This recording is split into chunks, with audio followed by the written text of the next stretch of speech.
Hello Lakshmipati here. నేను మామయ్య బలరాంని. నువ్వా? ఏమిట్రా? ఏం లేదు, మంచివాణ్ణి, నీ శ్రేయోభిలాషిని కాబట్టి నీకో విషయం తెలియజేయాలని ఫోన్ చేశాను.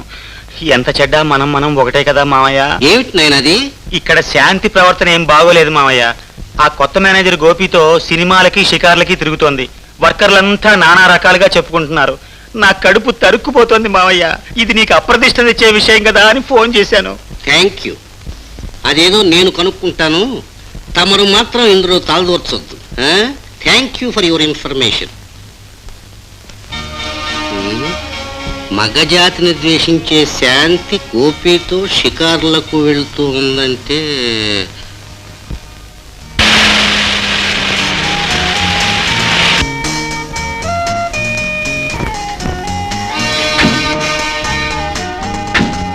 డ్రైవర్, మేనేజర్ గారిని ఇంటి దగ్గర దింపరా.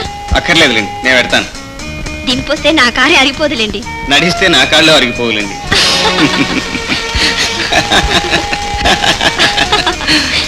రేపు పొద్దున కారు పంపిస్తాను, రండి. కారు అక్కర్లేదు, కబురు పంపండి చాలు. Good night. Good night.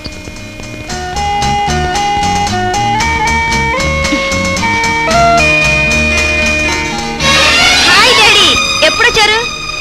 Evening ఫ్లైట్లో వచ్చానమ్మా. అవును, నీతో వచ్చిన మనిషి ఎవరు? ఆయన్ని చూసారా? వెరీ గుడ్, నాకు సగం పని తప్పింది. ఆయన పేరు గోపి, మేనేజర్గా అపాయింట్ చేశాను. అందం తెలివితో పాటు సామర్థ్యం, కృషి కూడా ఉన్న మనిషి. నీకు అంతగా నచ్చాడన్నమాట. నచ్చడే కాదు డాడీ, అతన్ని మేనేజర్గా కాకుండా మీకు కాబోయే అల్లుడిగా పరిచయం చేయాలనుకుంటున్నాను. నువ్వు పెళ్లి చేసుకోవాలనుకుంటున్నావా? Congratulations baby. Thank you daddy.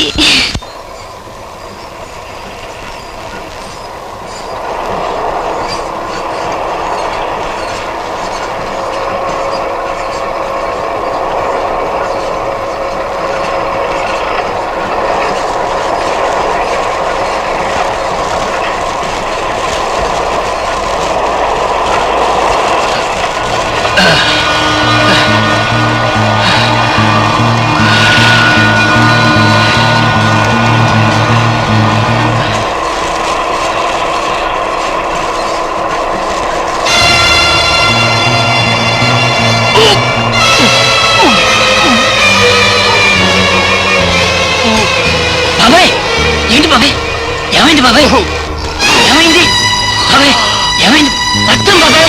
బాబాయ్ ఏమైంది బాబాయ్? బాబాయ్ బాబాయ్ ఏమైంది బాబాయ్?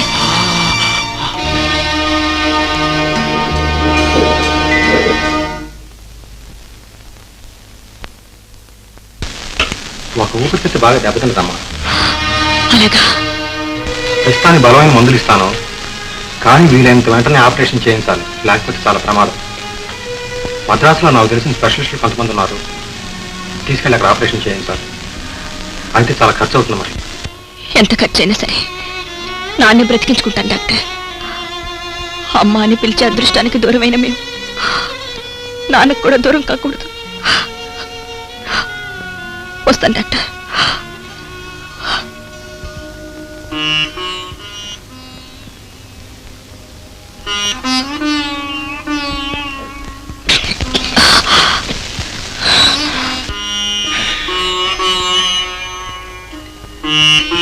ఆపరేషన్ చేయక తప్పదన్నారు కదమ్మా.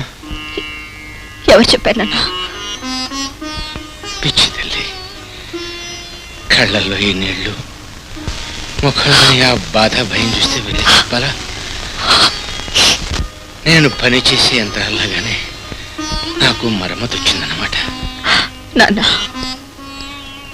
డాక్టర్ గారు చాలా ఖర్చు అవుతుందన్నారు.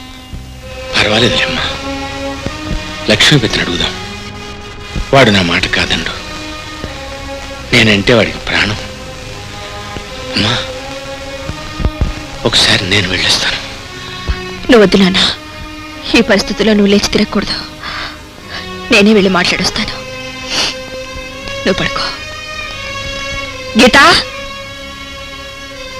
గీతా, నేను వచ్చేంత వరకు నాన్న జాగ్రత్త చూస్తుండు. తప్పకుండా డబ్బిస్తానమ్మా. నేను ఇంతటి వాడిని కావడానికి కారణం ఆ రంగడు. వాడికి సహాయం చేయడం నా విధి. ఊరు నుంచి రాగానే ఈ వార్త విని కుంగిపోయాను. వెంటనే వాడిని మద్రాసు తీసుకెళ్లి ఏర్పాటు చేయి. వాడు ఆరోగ్యంగా నవ్వుతూ తిరిగి వచ్చేదాకా అయ్యే ఖర్చంతా నేనే భరిస్తాను. మీ రుణం ఈ జన్మలో తీర్చుకోలేను బాబు గారు. స్నేహితుడికి ఇంత సాయం చేస్తున్న మిమ్మల్ని ఆ భగవంతుడు చల్లగా చూస్తాడు. వస్తాను బాబు గారు. చూడమ్మా, నేను చేసిన ఈ సహాయానికి ప్రతిఫలంగా నువ్వు నాకు సహాయం చేయాలి. ఏమిటి బాబు గారు? నా కూతురు శాంతి నీకు తెలిసే ఉంటుంది. తెలుసు బాబు గారు, చిన్నతనంలో కలిసి చదువుకున్నాగా. వయస్సు నీకు పొందికను నేర్పితే దానికి మొండితనాన్ని నేర్పింది. పెళ్లి చేసుకోనంటే చేసుకోనని పట్టుబట్టు కూర్చుంది. ఎల్లకాలం నేను నల్లరాయిలాగా ఉండిపోను కదా. ఆ తర్వాత ఒంటరిదైపోయే నా బిడ్డ భవిష్యత్తు తలుచుకుంటే నా ఒళ్ళు జలతరిస్తుంది. నిజమే బాబు గారు, చిన్నతనం వల్ల పెళ్ళొద్దంటుందేమో. శాంతిని ఎలాగైనా ఒక ఇంటి దాన్ని చేసి తీరాలి. కావాలంటే తనతో నేను మాట్లాడతాను. అందుకే నీ సహాయాన్ని అర్థిస్తున్నానమ్మా. ఇంతకాలానికి నా శాంతికి ఒక మనిషి నచ్చాడు. అయితే ఇక సమస్య ఉంది బాబు గారు. ఇద్దరికి ముడిపెట్టేస్తే సరే. ఉన్న సమస్య అంతా అక్కడే ఉందమ్మా. వాళ్ళిద్దరికీ ముడిపెట్టాలంటే ఒక బ్రహ్మముడి అడ్డం వస్తుంది. శాంతి కోరుకునేది ఎవరినో తెలుసా? ఎవరిని బాబు గారు? గోపిని. నీ గోపిని లక్ష్మి. అతను నువ్వు మనసు ఇచ్చిపుచ్చుకున్నారని, పెళ్లి చేసుకోవాలనుకున్నారని నాకు తెలుసు. కానీ నా శాంతికి ఒక అండ దొరకాలంటే, నా గుండెల్లో నిండిన బరువు తగ్గాలంటే నువ్వు గోపిని మర్చిపోవాలి. అంతేకాదు, మీ నాన్నకి ఆపరేషన్ జరిగి వాడు మళ్ళీ బతికి బయటపడాలంటే గోపికి శాశ్వతంగా దూరం అయిపోవాలి. నన్ను మిత్రద్రోహిగా, స్వార్థపరుడుగా నువ్వు ఏమనుకున్నా సరే ఇది మాత్రం తప్పదు. నా బిడ్డ గోపిని తప్ప ఇంకెవరిని ప్రేమించదు, పెళ్లి చేసుకోదు. తండ్రిగా, నిస్సహాయుడుగా నా బిడ్డ భవిష్యత్తును కోరి నా స్వార్థం కోసం నిన్ను అర్థిస్తున్నాను.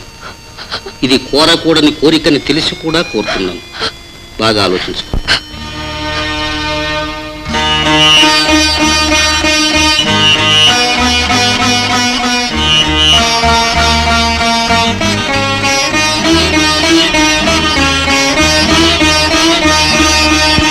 అలాగే బాబు గారు,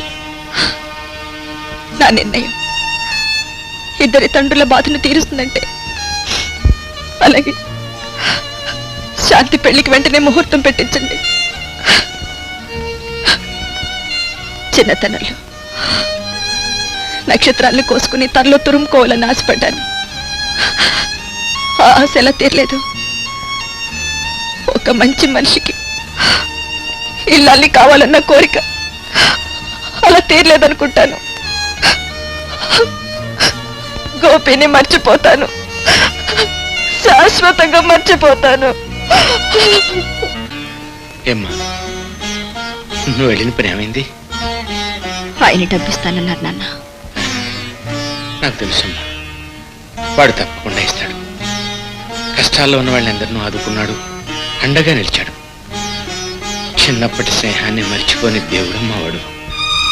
అవునన్నా, ఆ దేవుడే నీ కూతురు బ్రతుకు, నీ భవిష్యత్తుని హారతిగా అందుకుంటున్నాడు.